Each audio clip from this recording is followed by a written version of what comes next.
मित्रों नमस्कार, मैं हूं राकेश कुमार। आप देख रहे हैं मत अभिमत। मित्रों, महाअभियान जो राजस्व महाअभियान है वो 16 तारीख से शुरू होने जा रहा है।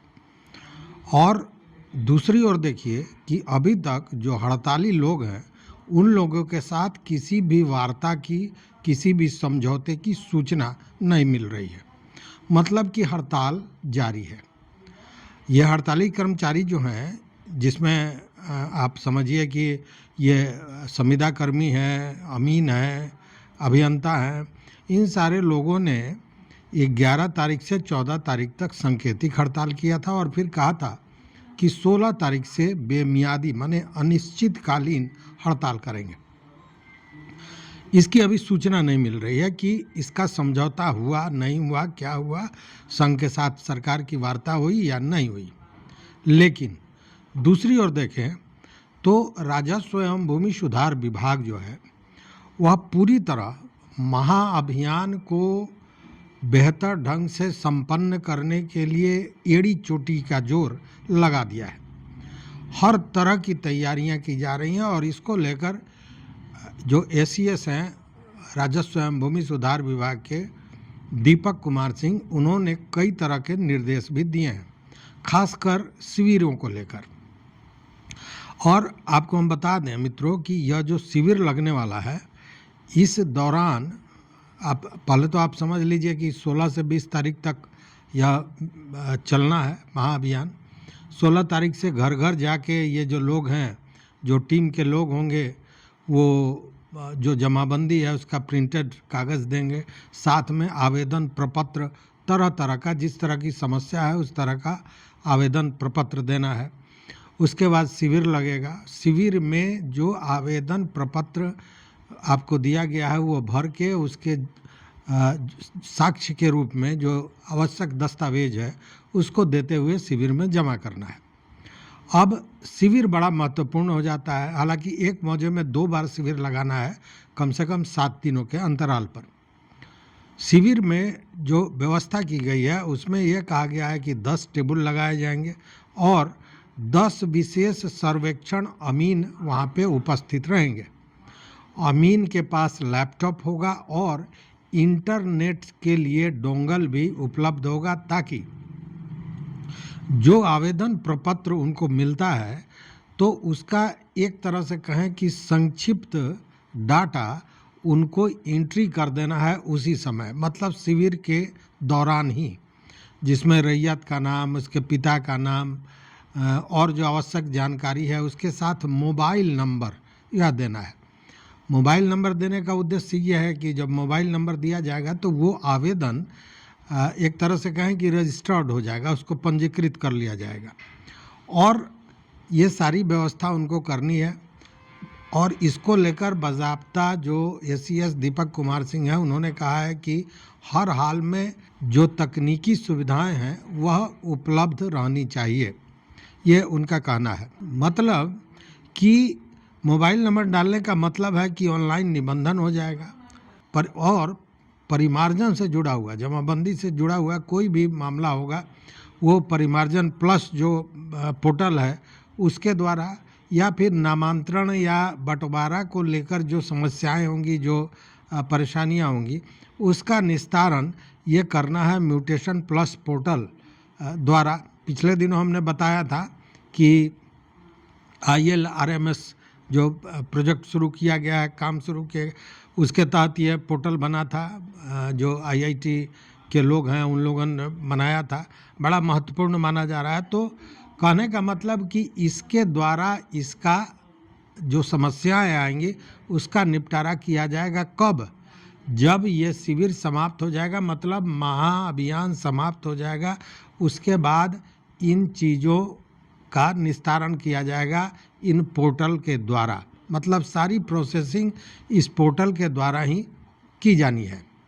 मतलब कि शिविरों में प्रारंभिक एंट्री के बाद जो प्रोसेसिंग और शिकायत निवारण का काम है, ये सब जो भी काम है, बाकी शेष काम, वो महाअभियान के बाद केंद्रीयकृत रूप से होगा इसी पोर्टल के आधार पर।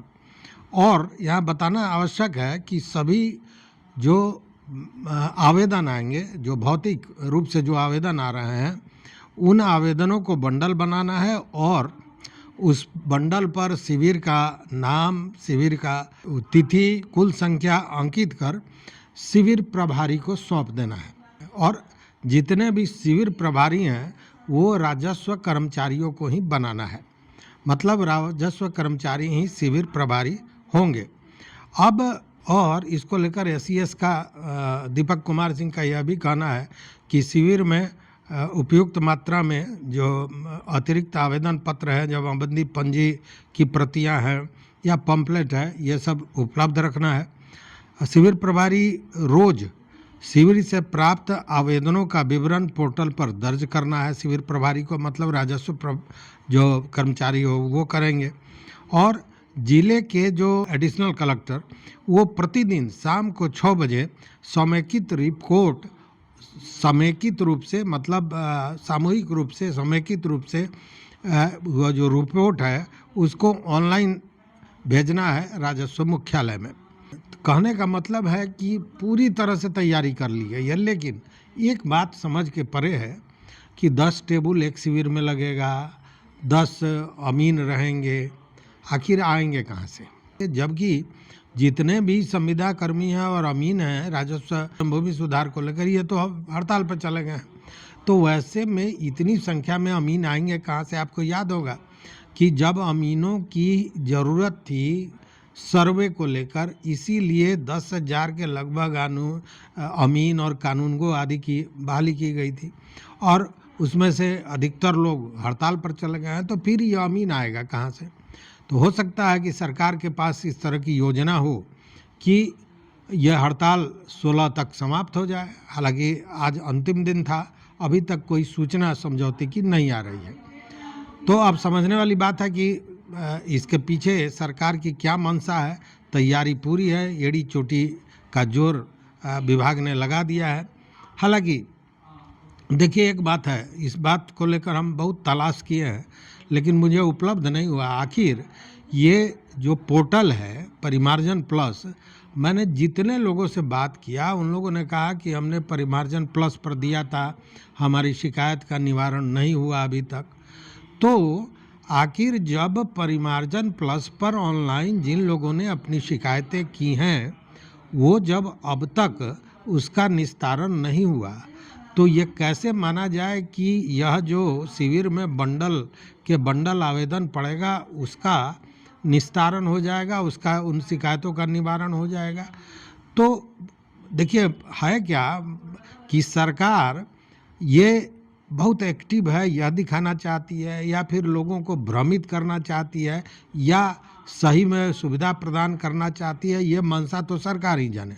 लेकिन अगर उसी पोर्टल से करना है तो घर बैठे लोग तो अपना आवेदन दे ही रहे थे, तो फिर जब उस पर, हालांकि अभी तक हमने हर जगह तलाश कर लिया, कहीं भी इस तरह की सूचना विभाग द्वारा नहीं दी गई है कि परिमार्जन प्लस पर अब तक कितने समेकित रूप से पूरे बिहार की मैं बात कर रहा हूँ कि कितने आवेदन आए, कितने का निवारण हुआ, कितने लंबित हैं, क्या स्थिति है, यह पता नहीं चल रहा है। कहीं भी वो देखने को मुझे नहीं मिला है। हो सकता है जारी किया गया हो, मुझे प्राप्त नहीं हुआ हो, इसका दावा तो मैं नहीं कर सकता हूँ। लेकिन जितने लोगों से बात हुई है उन लोगों ने कहा कि हमने परिमार्जन प्लस पर दिया था लेकिन मुझे उसका निवारण जो मेरी शिकायत की थी वो नहीं हो सकी।